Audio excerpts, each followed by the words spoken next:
everyone, it's Kai from Service Chronicles. You probably don't know much about me, but you definitely know my dogs.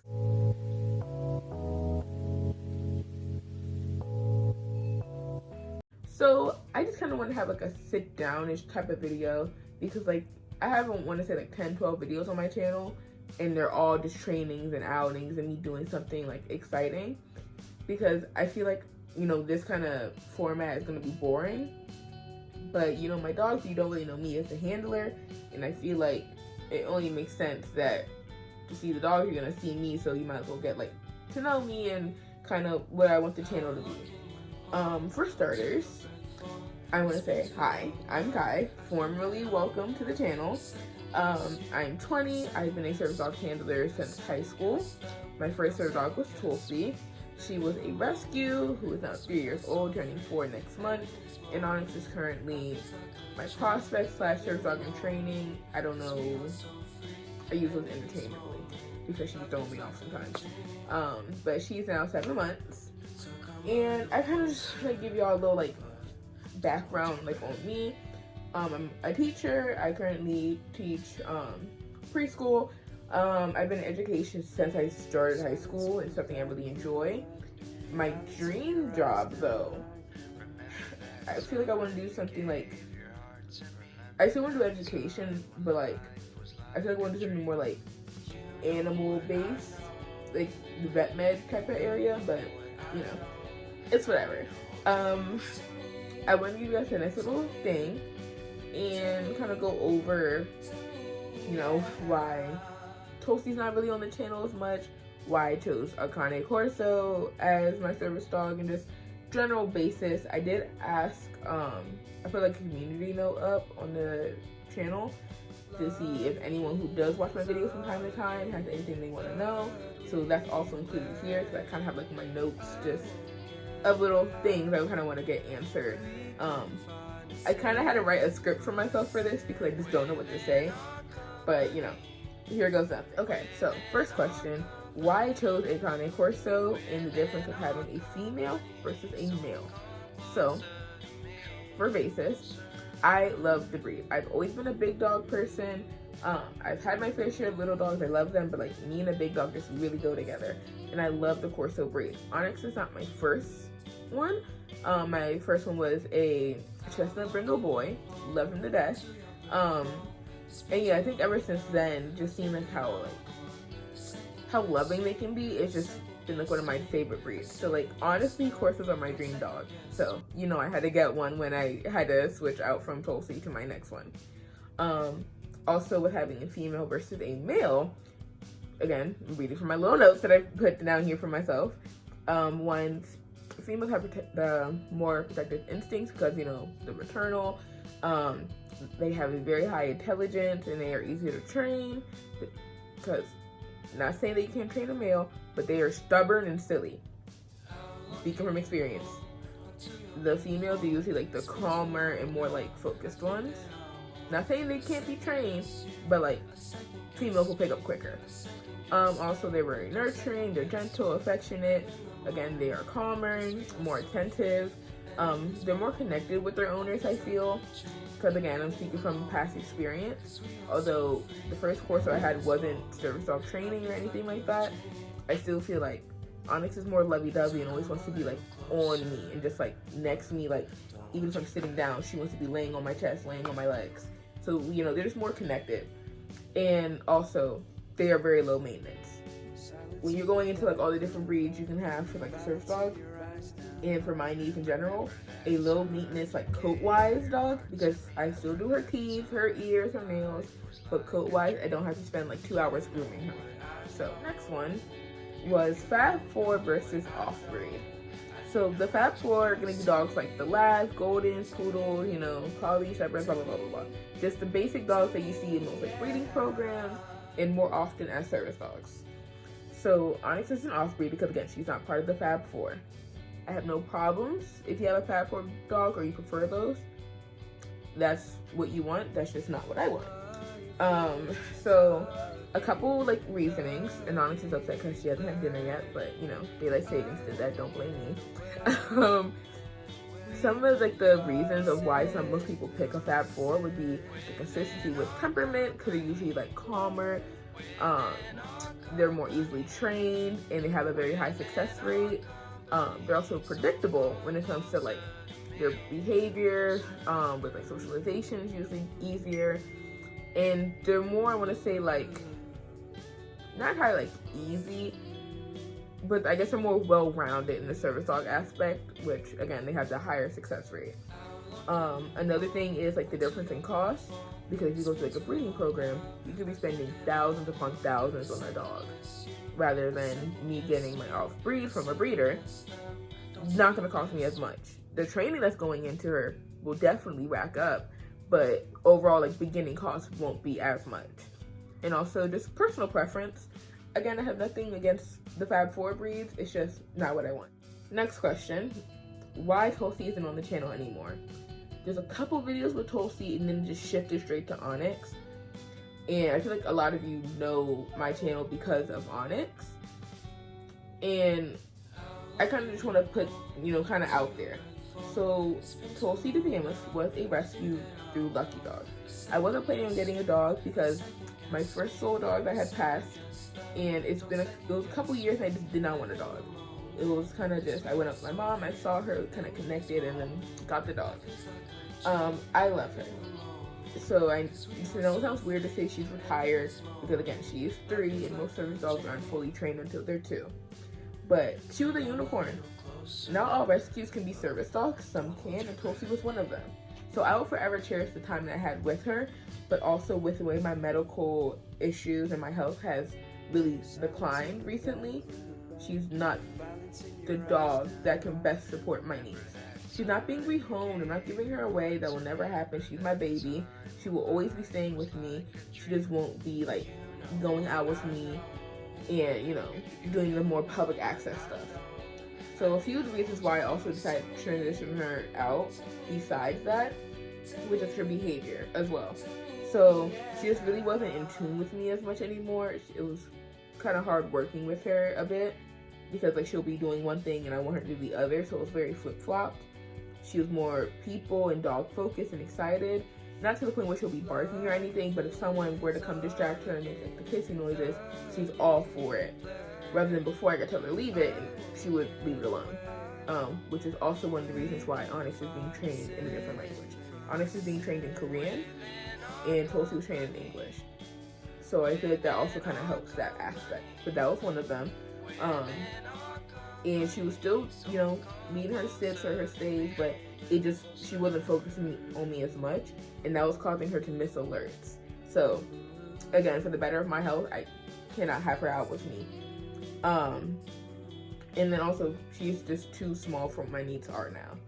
So again, Tulsie, I love her. She still goes with me to pet-friendly events, just not in the working aspect. When we're at home, she'll still attach, she'll still alert, perfectly fine. But when we're going into like the non-pet-friendly public access type of situations, I do not feel comfortable bringing her with me anymore. Just for my overall health and safety, and also because that's just not the right environment for her anymore. But, again, still love her. She's still my baby. She's just not the dog I can have with me to go out. And next is, what tasks is Onyx going to do? So I should already know. So this was one of the questions that was on the community post. I don't remember who did it, but this was the question that was under the community post. So again, Onyx is only 7 months, and there's a wide range of stuff I want her to do, because eventually she's going to be helping me with mobility, but she needs to get up there and wait. And again, she's only 7 months. It's not much, she's going to be doing. But some of the ones that she either has down packed or we're currently working on are things like deep pressure therapy. She had the command to say hi. I can't say that word for some reason. Crowd control, which is basically her making space for me, so she'll walk around me in a circle. I think you've seen me do it in one of the videos that I did of her training. But yeah, she just walks around me in a big circle to kind of space people out for me. She also does blocking, which we recently started to hone in on that, and she does pretty well. Behavior interruptions, those are kind of like the main ones that we're doing at the moment, like with like a mix in of like retrievals, because she's not really, we're just doing the basics of it. She's not really going out to do it. Ones that I want her to be able to do are going to be things like brace/balance assist, because again, she is going to be helping me with mobility things. Again, with the retrievals for like medications, or like if I drop her leash, my keys, stuff like that. I want her to be able to carry items as well, because hands get full, and when I'm carrying stuff that's super duper heavy, my arm, like my shoulders, it causes way too much pain, where I'm just and I have to put it down, catch myself, and then go back to do it again. So I kind of want to help with that. And I'm saying she's going to be lifting dumbbells, but like groceries, and would need help with that. She's going to do things like grounding during my dissociation, because I don't notice when I do it. Alex has caught me doing it like twice. I don't notice when I do it, but it happens, and I mix that with my, I don't know if I can say like self-harm, negative things. When I do, because you see my nubs, I bite my nails till they're like all the way like on my nail bed, or like on this finger, which you probably can't, not makeup influencer, but like I'll like scratch at myself like that, and it'll get to the point where like I did it one day where I scratched like the top layer of my skin, and you know when you get like a blister or something and it like bubbles up, it did that to my finger. And I do that very often, so I need help with not doing that. So that's another thing I would like her to do. Then again, with the alerts like panic attacks, and also I have CPTSD, so it is very, and I'm very like hyper vigilant when it comes to like me and my surroundings, and I can't really help that. It's just always something that I do. So having Onyx really helps that, because also, you know, she's kind of growing into her corso face, but it's that scary dog privilege, which is really helpful. It gives me like a sense of security. I feel protected, and it's easier to go out. Like a lot of her training is done at night and really early morning, because it's still pretty dark out, and she gives me like the freedom just to go out and do stuff, even at her age right now. She gives me the freedom to go out, and I'm not worrying as much. Of course, you know, I'm staying ready so I can train her through any situations, but it's way easier than like say me walking home, because I get off at like when the sun's basically down. Again, daylight savings. So when I get out of work, it's already dark as hell, and I'm always searching around, looking around, just feeling uneasy. When I have Onyx, I don't feel it. Okay, so the next thing I wanted to touch base on was the pros and cons of having a corso, especially having corso as a service dog.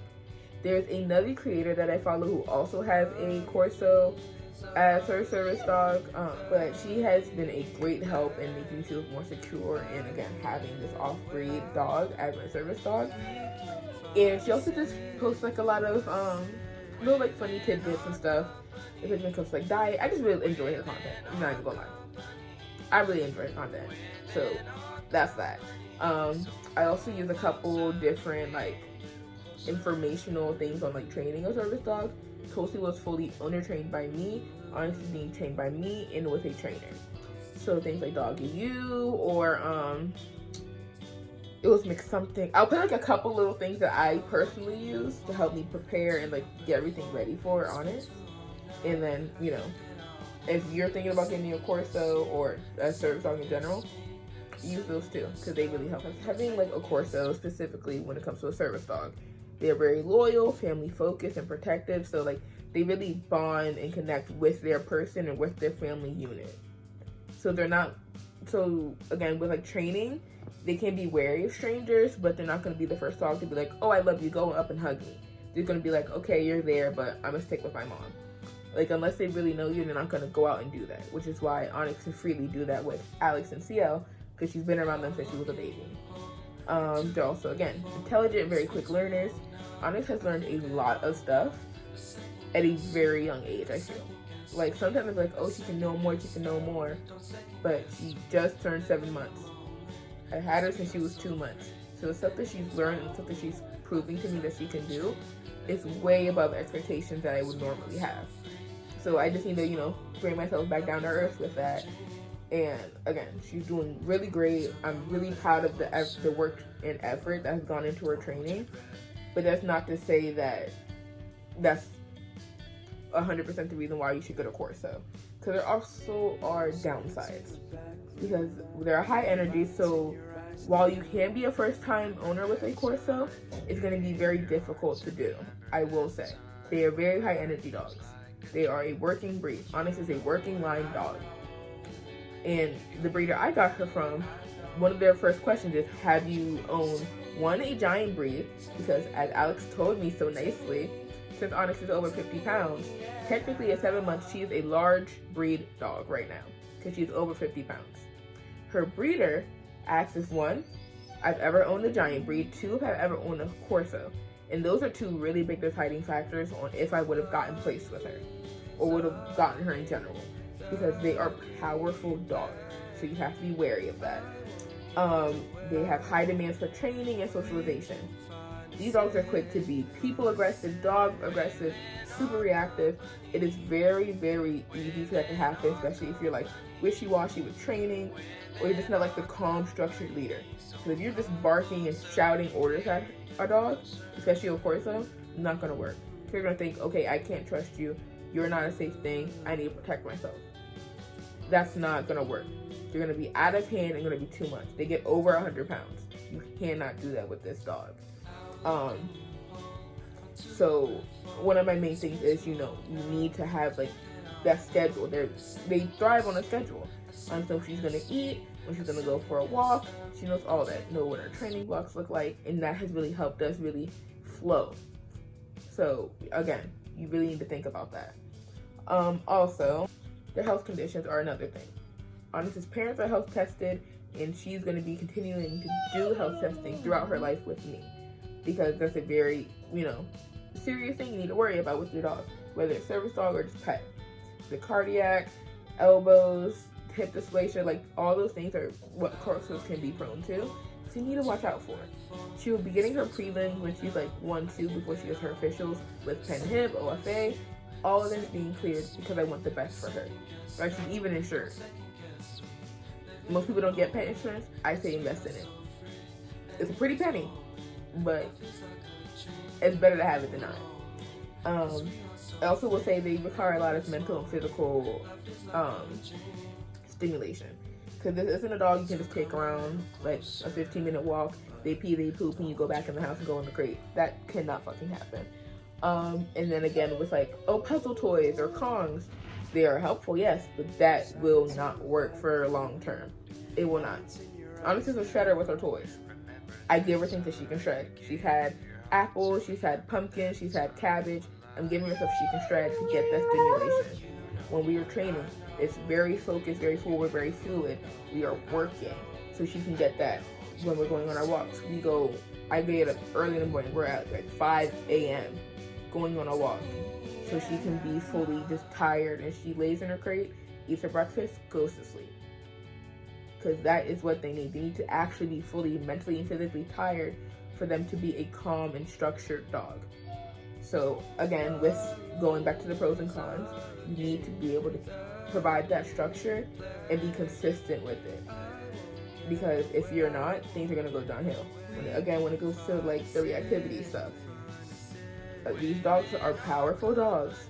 So you have to be very, very careful with how you are training. I don't care if you're doing like 10 minute training sessions here, 10 minutes there, but you need to do it. Especially when you're leaving the house. Please, for the love of God, crate your animals. Do not be one of the people, if you have like a tiny little puppy, put it in a pen, whatever, do you. But do not be one of the people who just leave their dogs out and be like, okay, you can sleep on the couch while I'm gone. They will tear your shit up.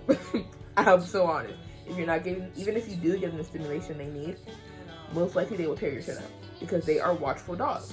They will pace around, wait for you to come back. They are also a big separation anxiety one. I'm being honest with you. Honestly, slept by my side since she was 8 weeks old. Her first crate was a tiny one that was sitting on the corner of my bed, so she would be next to me. As you can see, when she first got here, she was sleeping on the shirt that I picked her up in. So the very first shirt that I was wearing on my body when I picked her up went into her crate to help soothe her when I was going to work. You need to be very mindful of this. Again, I'll put the McCann Dogs. It does a really good explanation on that. That's what I was thinking of. But again, I will put up the people like I follow to help me prepare. They're not corso specific people, but it's still very helpful information. But yes, even if you're experienced, you can still mess up.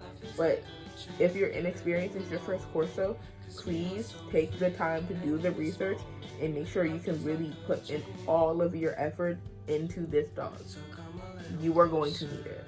If you need to reach out to anyone, reach out to people. Again, this is not my first time having a corso, so I knew what to expect. I knew what I was going to do.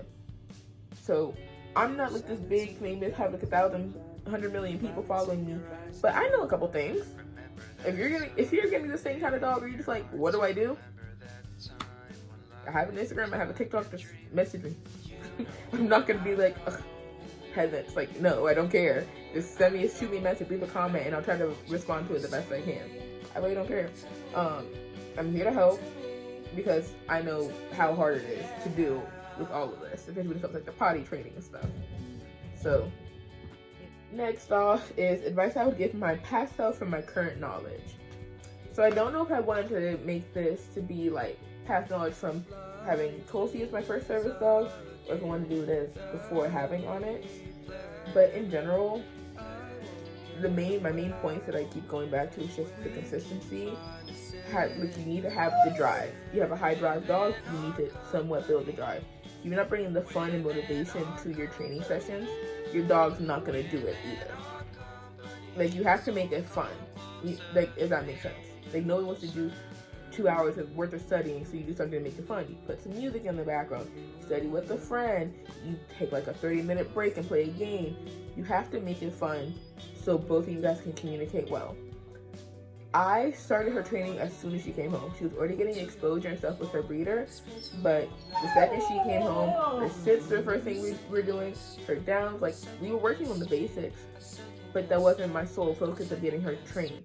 I wanted to have the bond fully set in place first.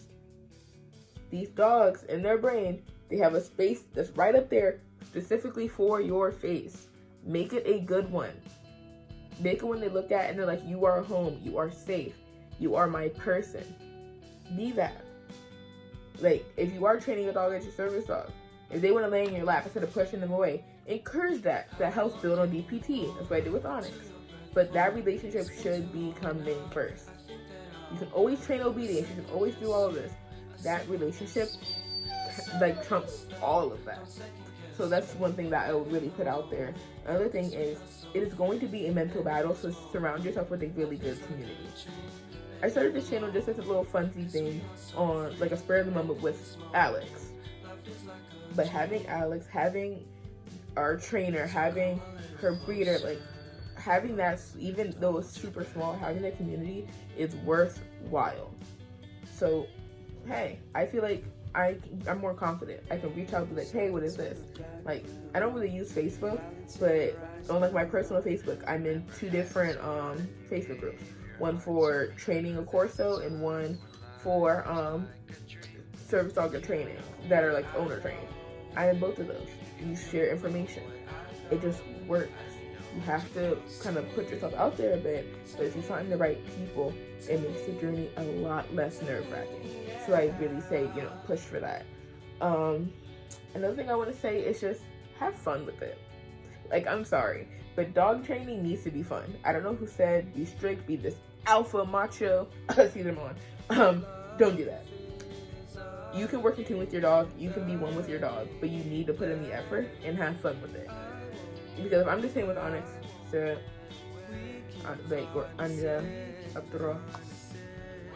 like, she's not gonna respond. But I'm not screaming at her either. I step back with my body language and when I'm looking at my eye contact. She knows whether I'm in business, whether I'm playing with her. She can read me. So when I'm in work mode, Anja sits. When I'm in playing, anyway, we go play. You need to be able to have those like little cues. That's kind of my look on it. And then finally, reality versus expectations. Jesus Christ. Social media is a highlight reel. If you're only following people who are like the very, very best and they're like posting how well their dogs are, or you're following people like Dog Daddy, don't. It's not going to be helpful. You're just going to keep downplaying what you are doing with your dog. That's not helpful, and this is going to make you feel 10 times worse. If we're being honest here, dogs will be dogs. Onyx has really shown me dogs will be dogs, and Alex has to remind me countless times. I think she's behind. She's 7 months old. She's potty trained. She has a really good heel. She can do downstays. She can do sit stays. She's went through TSA at the airport. She went through Disney. She has done very well. Not saying you have to follow those exact same steps, but for a dog her age, she's doing very well. And I have to remind myself that, because I look at all the other people and I'm like, oh, I could be doing better. I could be doing this. She's a baby. Like, she's a baby. She got a mind of a toddler. I can't ask for more than what she can give me. And even with that, she's going over what my expectations were. So if we're being realistic here, you can't just expect, oh, I'm gonna do this, this, and this, and have this perfect dog. No, you're not. Because I'm just at the stage where she wants to explore more. She's not gonna be the clingy puppy on me 24/7. But I still have to dial her in and be able to trust that, you know, we can have that working relationship. But you can't just expect, oh, but their dog always, you know, stays by their side. They never, you know, that is built. Everything you do with your dog is built. And if you are not supporting that, you're not going to get anywhere. So again, having the community, having the groups, like, there are things you can do to help solidify and like bring you back down to earth when you're getting those thoughts in your head. But you have to realize dogs will be dogs, and what you put in is what you get back. So just focus on yourself. When you feel like you're going into that, just think, okay, well, I've had my dog for 2 months, and she can already do this. That's more than what most people do. There are people with 2-year-old dogs that still heavily rely on PPAPs because they never really put in the effort, or can never find the effort to put in to potty train their dogs. There's people whose dogs tear up their couches, their tables, chew on doors because they don't give them the right enrichment. There's people whose dogs are getting sick going here, there, and there because they refuse to crate train their dogs.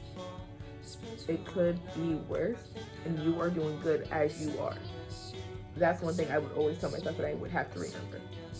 What I've done so far is good enough. Like, I don't want to sit up here and get like all sappy and like cry on camera for my first like just me type. But like, you have to give yourself that grace, because again, your dog can work wonders for you, but you can't set too much on them.